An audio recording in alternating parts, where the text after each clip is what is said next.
Hello welcome back to the new reaction video. और अभी जिस वीडियो के ऊपर हम लोग रिएक्ट करने वाले हैं उस वीडियो का टाइटल है मुकेश अंबानी वर्सेस रतन टाटा।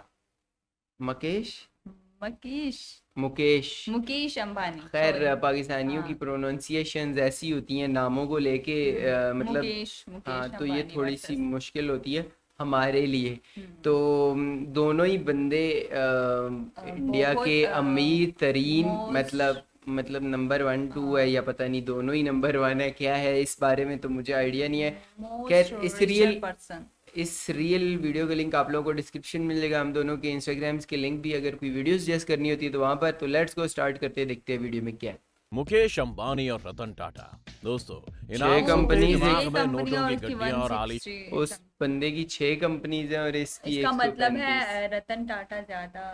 अमीर है। हाँ, जान नंबर रहन नहीं। सहन तो आ ही जाता होगा, क्योंकि आखिर ये लोग देश के सबसे अमीर लोगों की फहरिस्त में शुमार हैं। किसी ने टेलीकॉम जगत से लेकर पेट्रोलियम तक अपने पैर पसारे हुए हैं, तो कोई देश भर में लोहे, नमक मुझे और दोनों ही लग ऑटोमोबाइल रहे हैं, के लिए दोनों अमीर सबसे हैं ज्यादा वैसे। जरूरी है। इन दोनों इंसानों के बीच व्यापार की प्रतिद्वंदिता देखने को तो मिलती ही रहती है, लेकिन आज हम बात करने जा रहे हैं मुकेश अंबानी और रतन टाटा के रहन सहन के बारे में। कि अच्छा। आखिर कितनी आलीशान जिंदगी है इनकी, और आखिर इस रेस में कौन आगे है और कौन पीछे।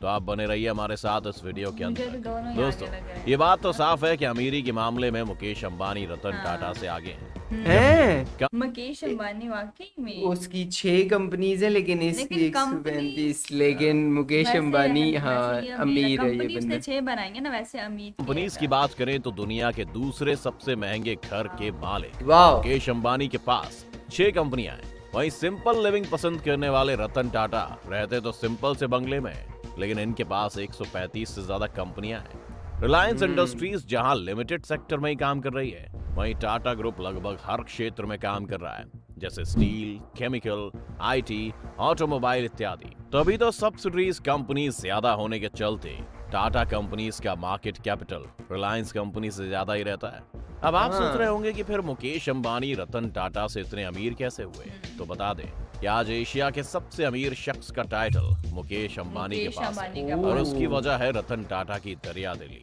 क्योंकि अगर रतन टाटा अपनी पूरी दौलत अपने हाथ में ले लें तो वो भी बन सकते हैं एशिया के सबसे अमीर इंसान। लेकिन अच्छा। आखिर उन्होंने ऐसा क्यों नहीं किया, चलिए जानते हैं इसके बारे में। तो बता दें कि मुकेश अंबानी रिलायंस में 48% शेयर के मालिक हैं।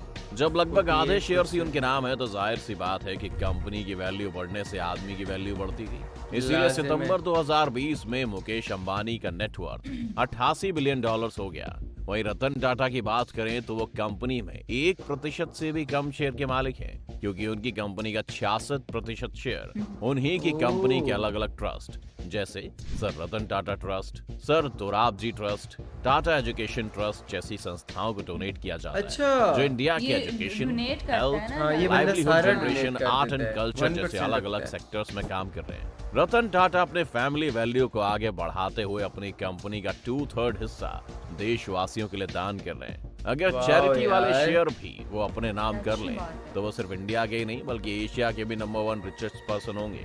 दूसरा बड़ा कारण है जैसे खर्चे वैसे चर्चे। दोनों के पास घर, गाड़ी, पैसा सब कुछ है, लेकिन एक के बड़े हैं खर्चे तो दूसरे के कम होते हैं चर्चे। कहते हैं जो दिखता है वही बिकता है। ऐसा ही कुछ अंबानी के साथ भी है। दुनिया भर में उनके चर्चे हुए जब हाँ, ऐसे उन्होंने ही अपनी है। बेटी की शादी पर 110 करोड़ रुपए खर्च किए।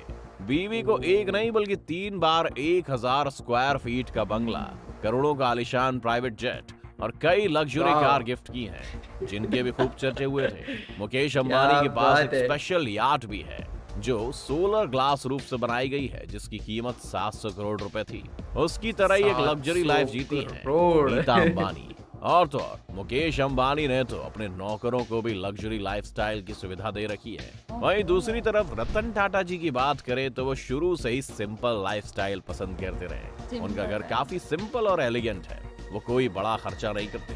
उन्होंने हमेशा अपने पैसों को नए स्टार्टअप में इन्वेस्ट किया है, नहीं, ये ताकि अच्छी उनकी बात कंपनी है और ना। देश आपके दोनों पास आगे पैसा है, आप बढ़े। invest उनका करो, टाटा आपने हेल्थ इतना पैसा कहाँ केयर लेके 25 जाना है? स्टेट्स मर और जाना है यूनियन टेरिटरी में फैल गया है। टाटा ग्रुप सोशल वर्क में भी काफी आगे है। यही कारण है कि मुकेश अंबानी एक सिंपल सा गुलाब भी खरीद ले तो सुर्खियां बन जाता है, जबकि ओह। सोशल वर्क में आगे रतन टाटा की समाज सेवा इतनी उजागर नहीं होती, क्योंकि वो खुद काम को छुप छुपा कर रहे हैं। दोनों ही हाँ, ये हस्तियों अच्छी ने बात अपने है। काम और मेहनत के दम पर नाम कमाया, लेकिन एक की छोटी से छोटी चीज खबर बन रही है और दूसरा दुनिया की नजरों से छिपते छिपाते बड़े से बड़े काम कर रहा है। तो ऐसे में अपने खर्चे की चर्चा करना हाँ, वाकई में नहीं, ये जरूरी है। बहुत अच्छी क्या बात सच में है इसी यार। की बदौलत आपके चर्चे होते हैं?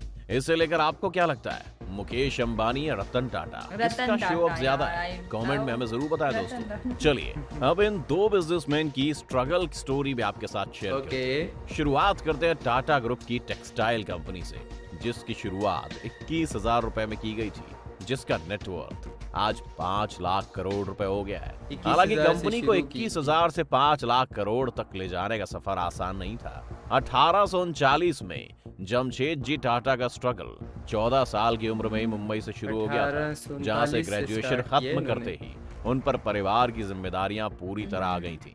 फिर परिवार को संभालने के लिए उन्होंने अपनी पाई पाई जोड़कर 21,000 पाई रुपए जोड़ में के। टेक्सटाइल का बिजनेस शुरू किया और जैसे ही वो इस काम में सफल हुए, उन्होंने नागपुर में अपनी पहली टेक्सटाइल मिल शुरू कर दी।